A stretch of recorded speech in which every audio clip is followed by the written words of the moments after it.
ముఖ్యమంత్రి గారు నిన్న జూబ్లీ హిల్స్ ఎన్నికల్లో ప్రచారం చేస్తుండు. ప్రచారం చేసేటప్పుడు మేము కూడా ఎలక్షన్లు కొట్లాడినాం. జరా ఖామోష్ బేటో, జర్రా జరా ఓ హీరో, జర్రా ఆరామ్ సరో. ఇప్పుడు ఎలక్షన్లు వస్తాయి పోతాయి. వచ్చినప్పుడు ఏం చెప్పాలి ప్రభుత్వంలో ఉన్న వాళ్ళు? ఇగో మీరు మాకు అవకాశం ఇచ్చిర్రు, మీరు మాకు ఓట్లేసి మళ్ళీ గెలిపిస్తే మంచి పనులు చేస్తా అని చెప్పుకోవాలి. ఏమైనా తప్పులు ఉంటే తప్పులు కరెక్షన్ చేసుకుంటా అని చెప్పుకోవాలి. అంతేగాని బెదిరిస్తారా ఎవరన్నా ఓటర్లను? నువ్వు వేయకపోతే ఇది బంద్ పెడతా, అది బంద్ పెడతా.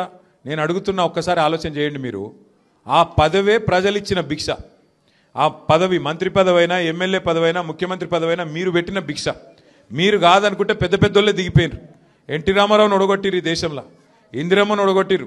మరి ఈయన ఎంత 3 ఫీట్ల మనిషి. గట్టిగా మీరు అనుకుంటే తీసవతల వారేస్తారు.